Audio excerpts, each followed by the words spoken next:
All right. Children of the night. And what we're looking for? We're looking for the light. So today we're going to be getting into some of that light discussion. All right. Of course, you don't know who I am. I'm Dr. Alim El-Bey. And we're going to be getting into metaphysics. I do have a doctrine of metaphysics, and it's actually from Emmanuel Bible College. And so what we're going to get into is the science of Africa, all right, and the real name and its origin. So let's go to the slide presentation right now. All right, so as we see, at one time we had Pangea. It was also called Mu or Asia, all right? If you go back to geography class, they would tell you that when all the land masses were together, all the so-called continents were together, it was named Pangea, which is a Greek name, which means all land masses. All right. Now, this is what you see on the left-hand side of the screen. On the right-hand side of the screen, you see Africa itself. The question is, what was Africa called at the time when all the land masses were together? All right. Dr. Khalid gives us his answer if you go and watch his last video that he did. All right. But if you look at Africa right now, which is to the right, you will see that it is connected to Asia. Okay. And Europe is actually Asia Minor. Notice that all the continents begins with an A and ends with an A. Antarctica, Australia, Africa, Asia, America, that's North, Central, South America. Each one of the so-called continents ends and begins and ends with an A. All right. So that means Europe, which begins with an E and ends with an E, is not a continent. It is part of Asia. All right. And as you see here, technically, Africa is part of Asia. Or we can say that parts of Asia are actually part or connected to Africa, such as Saudi Arabia, as you see here to the upper northeast section. All right. So let's look and examine it. Metaphysically, I need for you to get the Metaphysical Bible Dictionary. In the Metaphysical Bible Dictionary by Charles Fillmore, he states that Asia is supposed to be the site of the Garden of Eden and the birthplace of man. All right. That's why you hear the contradiction between, oh, Asia is the birthplace of man. And then they tell you, oh, that's Mesopotamia. That's Samaria. And then you hear, oh, no, that's Africa. Well, let's clear up the contradictions. Asia is supposed to be the site of the Garden of Eden and the birthplace of man. All points to the within, to the spiritual in man, to the source of all. But of course, this is allegorical. The actual and physical birthplace of man is in Africa, Afuraka. And as far as a so-called landmass location, nevertheless, when the entire continent were together, it was called Asia or Pangea or Mu. The name Africa is not a European or Arab origin. Afu Raka means house of the great spirit or soul of Ra, which is referring to photonic light or energy, essentially the same meaning as the Greco-Latin word Asia. All right. Now, for proof of this, you can get the pyramid mirror text of Pepi, the pyramid mirror text of Tita, the pyramid mere text of Men in Ra. Moreover, Asia also means body. Now in Hebrew, Asia is Asia. You can get the Holy Kabbalah by author Edward Waite on page 256 through 258. And he states that the word of Asia or of matter is that into which Adam descended at the fall. So it's talking about light descending into matter. That's Asia. All right. That's why you are called an Asiatic, or Europeans are called Caucasians, Caucasus Asians. All right. And remember, Caucasus means dead, Asia means body. That's why you have Orientals who are Asians. So everyone on the planet is Asian. All right. But we are Asiatics. So the word of Asia, which means the realm or the world of form, that's what Asia means. All right. It means body, but in Hebrew, Asia means the realm or the world of form. And it's of matter, is that into which Adam descended at the fall. Thus, in Acts 16:6, Asia refers to a state of consciousness impregnated by old, decayed, worn out material ideas that should have been left behind long ago by the one who would progress spiritually. All right? That's what it means. Asia, therefore, must signify the inner, the spiritual, in individual consciousness. Within lies the beginning of man's conscious existence, and wherein lies the dawn or rise of the light and wisdom of his new day of spiritual understanding and realization. All right? That's what the science of Asia means. And remember, we talk about also how it connects to Africa,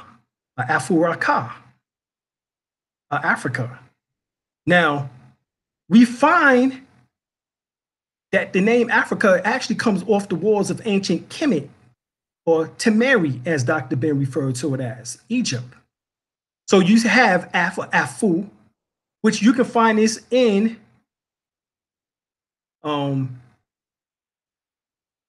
E.A. Wallace Budge's book. All right, hieroglyphics. All right. When he speaks about the hieroglyphics, and he says here, Afu is known as the carcass of the sun god of night, or the dead body of Ra. He has the form of a ram's-headed god, and his shrine is encircled by the serpent Minhan. Now, it also, Afu also means flesh, limbs, members, right? It's in reference to a house, temple, all right? That's what Afu is in relationship to, is a house or a temple, all right? Ra means the sun god, or excellence, like Ra, all right? Ra means sun or light, all right? Then you have Ka, which is the double of a man or God, the personality of a man or God self, the being of a man which is associated with the heart soul and is independent of the spirit soul. So Ka means breath. It also means ethereal or etheric, double, right? That's your doppelganger, all right? So Afu Ra is actually written in stone on the walls of ancient Kemet. Then you add Ka to it, which means spirit. So Afu, which means house or temple, and Ra means light or sun, and then Ka means spirit. is talking about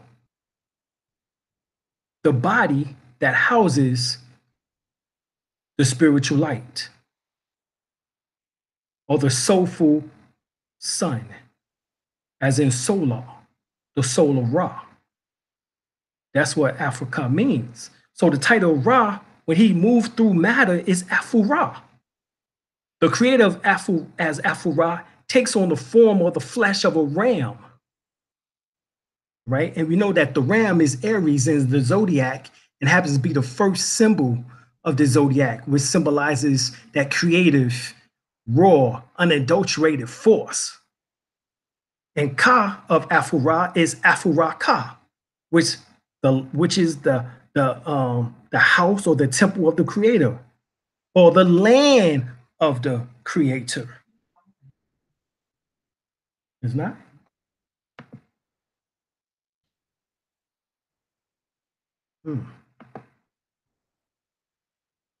What about now?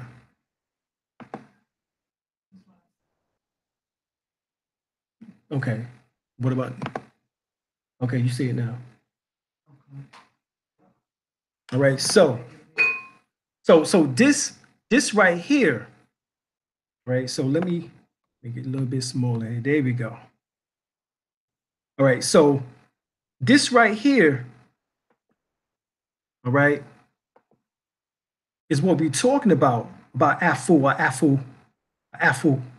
Raka, all right, and how is the land of the creator or the body or temple of the sun god, right? And as you know, you have a solar plexus, which symbolizes your nervous system, your parasympathetic nervous system and your sympathetic nervous system, all right? There's a bundles of nerves right here at the plexus or at the core of your body, of your torso, right below the chest and the breast area, sitting in the center. That is your emotional seat or house. Now, it's no coincidence that when we break down Afu-Ra-Ka, that is the same breakdown even in the Bible, where it speaks of 1 Corinthians 3:16. Do you not know that your temple, that you are the temple of God, and that the Spirit of God dwells in you? That correlates perfectly with what we just broke down about Afu-Ra-Ka, Africa. 1 Corinthians 6:19, 20. Or do you not know that your body is the temple of the Holy Spirit who is in you, whom you have from God? For you was bought at a price. Therefore, glorify God in your body. In your body. Okay? 2 Corinthians 6:16, 18. For you are the temple of the living God. Okay? So this is what we have to realize. So the name Africa is not European or Arab origin. Africa is the name that the ancient Egyptians or Kemites or Temerians gave to the entire land. And the land wasn't just the physical lands of what we now refer to as Africa, but it was talking about that body, your physical body. All right? As it was also, you were called Asia. This is the age when all of Africa was one land. Okay? Africa is three words, as we just went over, Afu-Ra-Ka. Afu means house or dwelling place.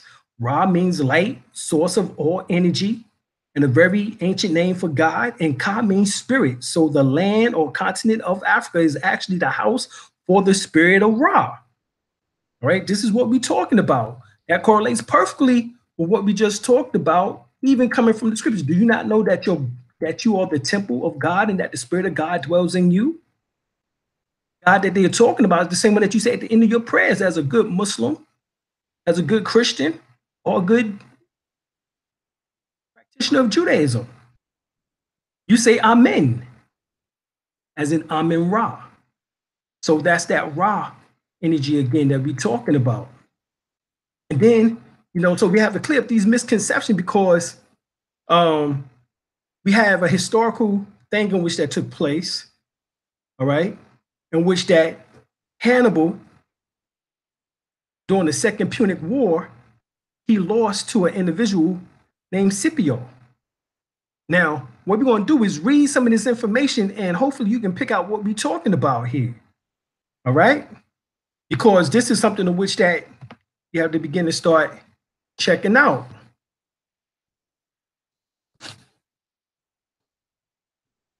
All right, so Hannibal did have a trained pool of soldiers who have fought in Italy, as well as 80 war elephants. Hannibal could boast a strength of about 40,000, 36,000 infantry, and 4,000 cavalry. It says compared to Scipio's 29,000 infantry and 6,100. All right. And it says the two generals met on a plain between Carthage and Utica on October the 19th, 2002 BC at the Battle of Zama. And despite mutual admiration, negotiations floundered due largely to Roman distrust of the Carthaginians. Now, who are the Carthaginians? Their parents are the Phoenicians, right? Who was called the Purple People, but the Phoenicians actually was a branch of ancient Egyptians who followed Bennu, which was actually a form of Heru, all right?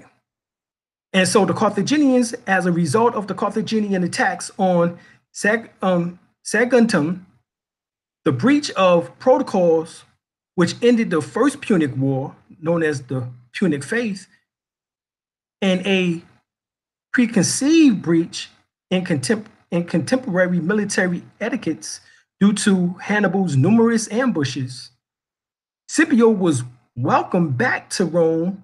Check this out now. To Rome in triumph with the agnomen of Africanus. Now, what does agnomen means? All right. And it says he refused the many further honors which the people would have thrust upon him, such as consul for life and dictator. In the year 199 BC, Scipio was elected censor, and for several years afterwards, he lived quietly and took no part in politics. Now, look up what agnomen means, right? It says in Roman naming convention was a nickname. It was a nickname. So that was not his birth name, all right? That was a nickname, just as cognomen was initially, right? However, it says the cognomina eventually became family names. So agnomina was needed to distinguish between similarities, named persons.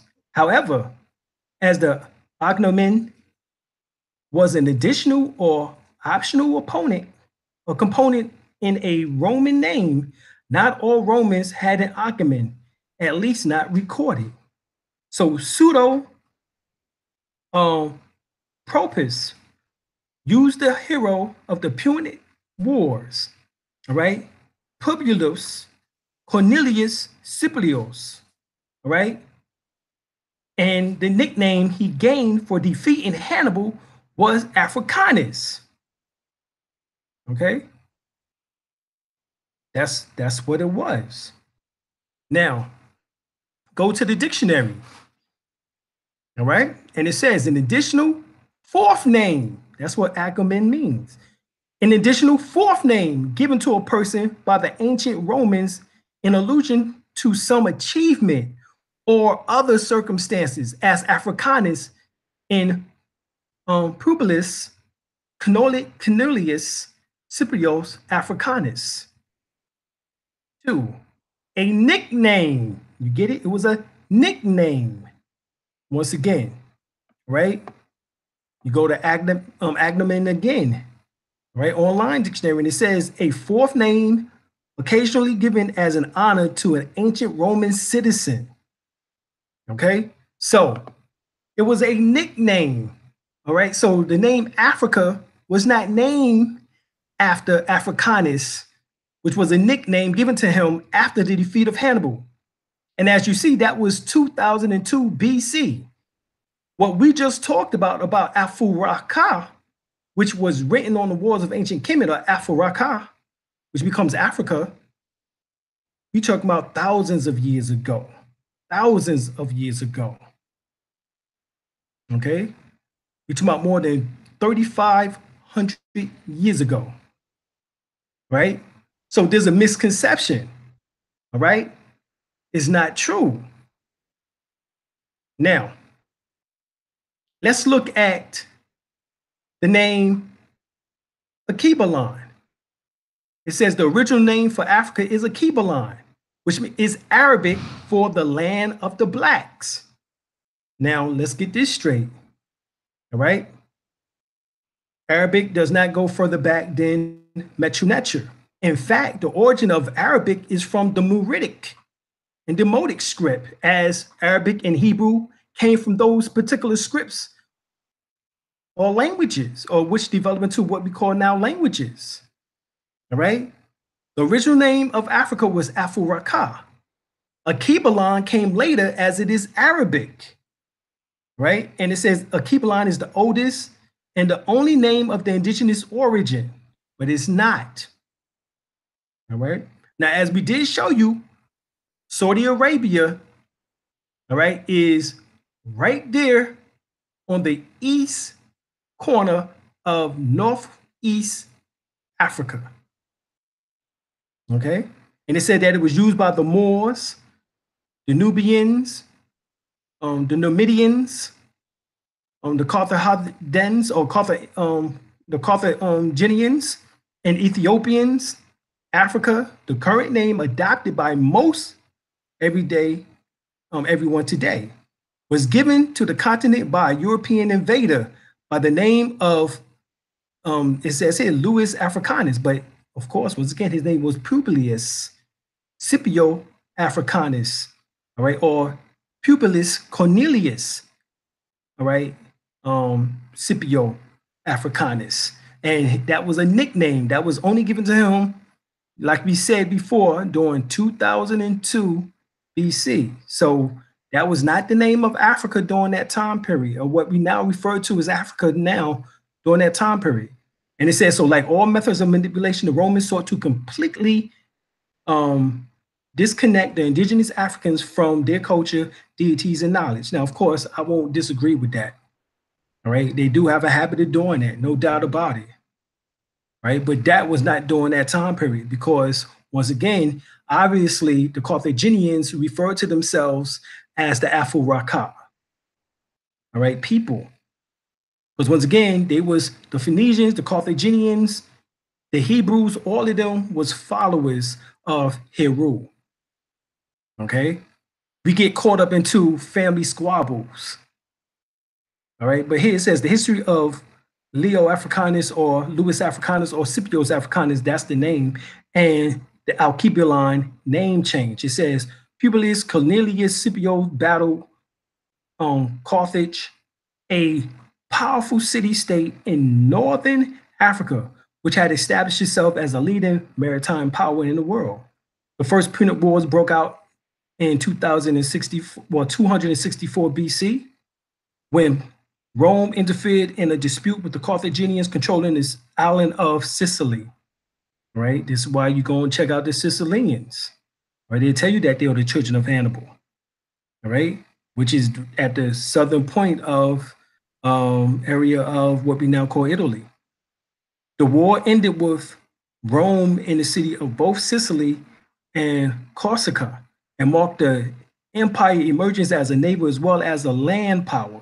In the Second Punic War, the great Carthaginian general Hannibal invaded Italy and scored great victories at the Lake Trasimene and Cannon before. Now, Cannon is the same as Cannon, All right, but I won't get into that. He eventually defeated at the hands of the Romans Scipios in 202 BC, left Rome in control of the Western Mediterranean and much of Spain.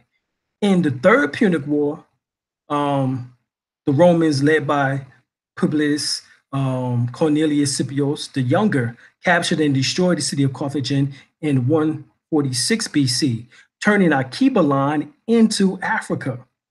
This is what it said. But once again, they never addressed the fact that Afuraka, or Africa, is on the walls of ancient Kemet, in particular Afura. And then, of course, Ka, which means spirit. Right? So the spirit that dwells in the house of the sun, or the temple of the sun. All right. So it says Scipios then later adopted the name Publius Cornelius Scipios Africanus. So if that was later, then how could they have given the name Africa? All right. And we come to find out that it was a nickname. All right.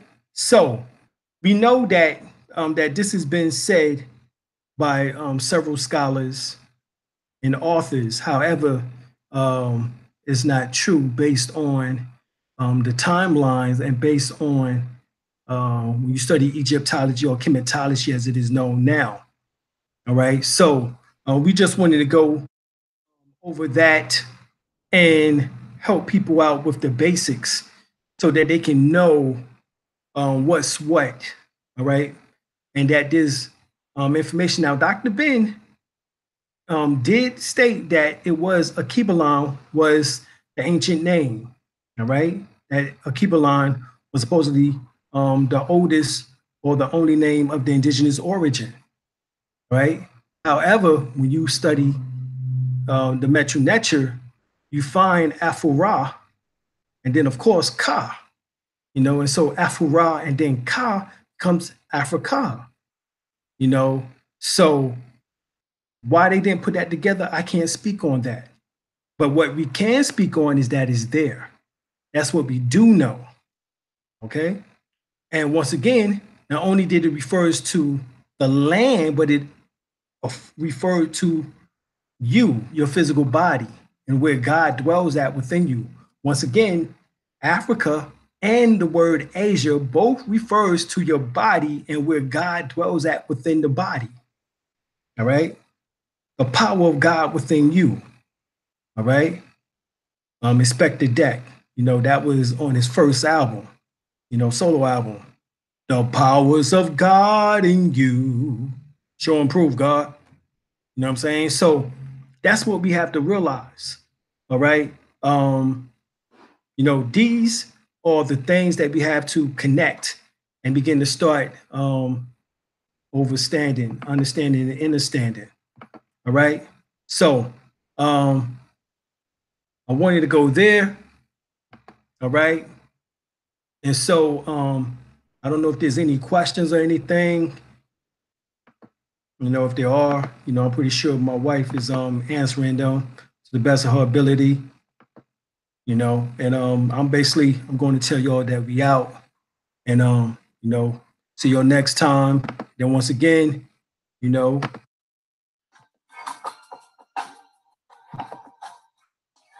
Children of the night. And what we doing? Looking for the light.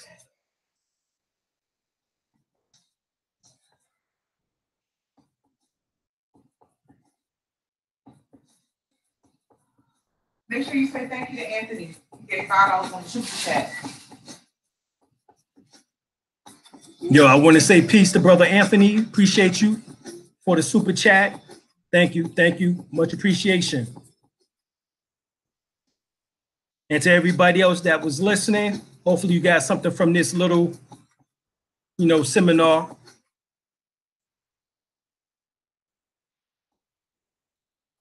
And as usual, we love y'all.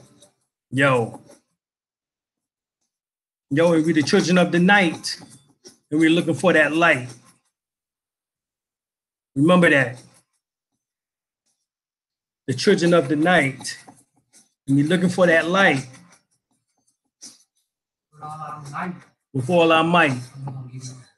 But we're going to get this right. Haha. Don't Yeah. fight. Yeah. Don't fight. Yeah. Don't fight.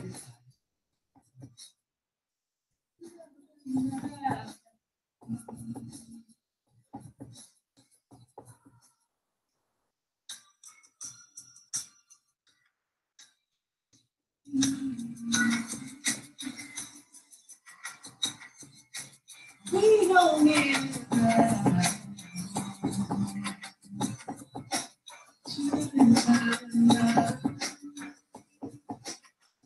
That's right. We don't need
Peace.